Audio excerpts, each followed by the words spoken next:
Musta, magandang umaga sa inyong lahat mga kapwa ko ka-farmers, mga ka-viewers from Luzon, Visayas at Mindanao, pati sa abroad at ibang bansa. So sa lahat kong mga subscriber, viewer, share, commentator, maraming salamat po no, sa inyong walang sawang pagsuporta. Okay, so ngayon mga ka-farmers, 16,000 ano po, malapit na po mag 500 no, ang ating subscriber.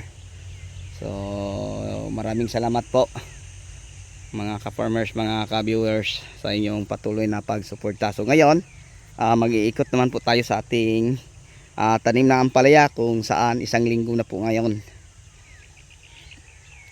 So ito mga ka-farmers, inuulan tayo kahapon, hindi naman masyadong malakas, tamang-tama lang. And then kita natin at tanaw na natin ang ating ginagawang greenhouse para sa ating punla. Yan, maganda na pong tingnan. So para safe ang ating mga punla, nagawa tayo ng greenhouse mga ka-farmers. So yan ha, ang itatanim natin dyan banda ay bell pepper, siling sigang, ito'y kamatis no. Kamatis hanggang yun sa may mga poste sa gilid oh. So nasa 1 hectare kaata kapin ang ating kamatis. And then ang ating ampalaya mga 1.8 no, kasi nasa 6,000 kapuno po ito mga ka-farmers. So ikot tayo para makita natin, kasi yun ang ginagawa ko mga ka-farmers every morning pag nandito ako sa farm 2 o farm 1, para makita natin kung ano po ang mga kakulangan no, para mabigyan natin sila ng mga pangunahing pangailangan.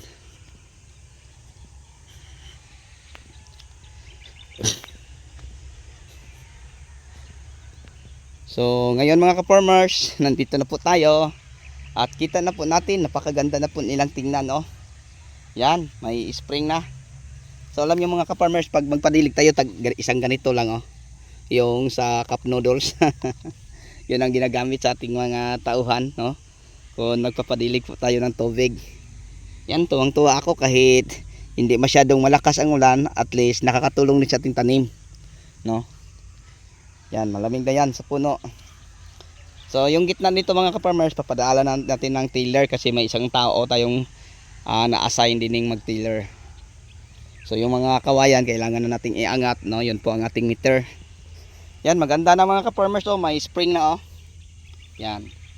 So ilang araw na lang ang kulang nito, mag-i-install naman po tayo uli ng tie wire.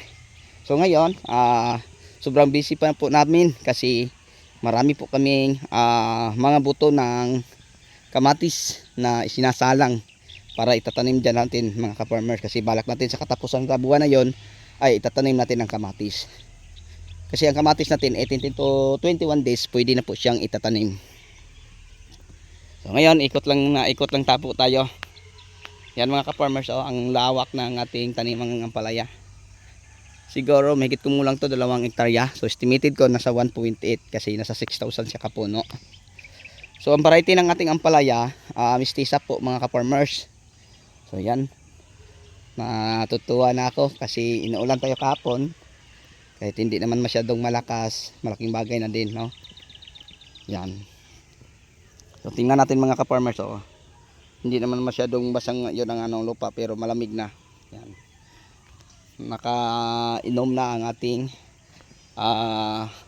mga ampalaya.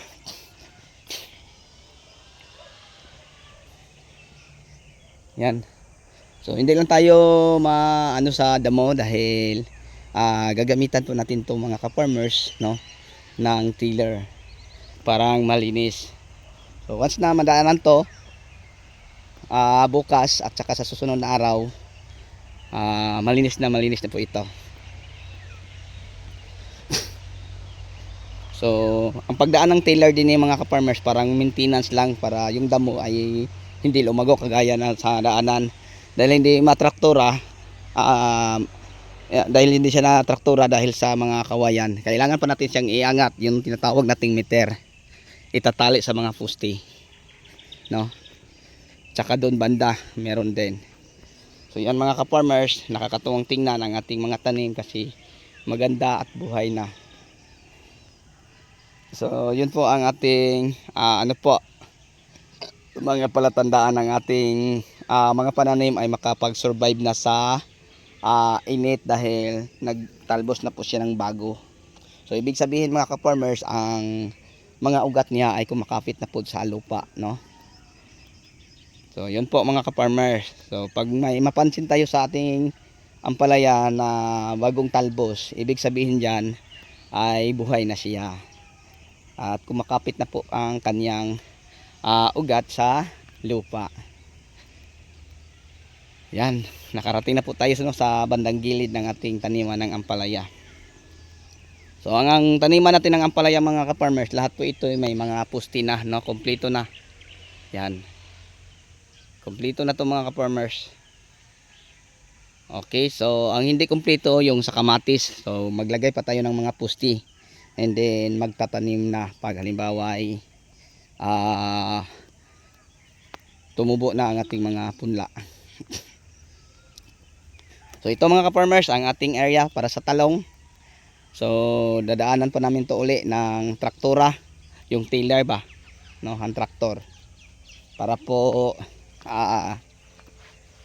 malinis. At kung mayroong mang damo, konti lang. So ito mga ka-farmers, imumulching po natin to, no. So imulching natin ang talong. Ang hindi natin imulching yung ampalaya lang at kamatis. Alam niyo ba kung bakit hindi ako nagmulching? Dahil ang ampalaya, once na mahagisan natin ng lupa sa puno ay magkakaugat. Ganon din ang kamatis. So yung mga variety na yon na ating itatanim, yon ang maraming ugat, no? Magkakaugat pa uli sa kanyang puno. Hindi katulad sa talong, wala na, siling sigang at saka bale. So yung ampalaya ay magkakaugat, kaya nga hindi tayo nagmulching. So may nakita man kayong mga tanim ko na ampalaya na nakamulching, share ko lang po uli mga ka-farmers, no. Halimbawa nagtatanim ako ng talong, pagbunot sa talong, so may mulching, so itatanim ko siya doon. And then laliman ko sa pagtatanim para pag halimbawa ay tumubo na ang aking tanim na ampalaya, may lupa akong pantambak sa gilid, no, ng puno ng kamatis para kamatis ampalaya, parang may pang habok o pangtambak para magkakaroon ng ugat. Kasi pag maraming ugat, maraming sanga, marami ding bunga. So yun po ang benepisyong makukuha sa paghagis ng lupa sa puno ng ating tanim na kamatis at saka ampalaya. So sa talong at sili at bell, hindi na po mga ka-farmers. Okay, so yun lang po siguro, no, ang ma-share at may update ko po sa inyo.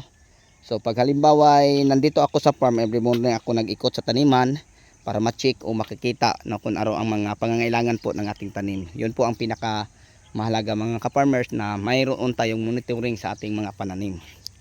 Okay, so yun na po siguro. Hanggang dito na lang. Maraming salamat. Bye bye and God bless. Thank you.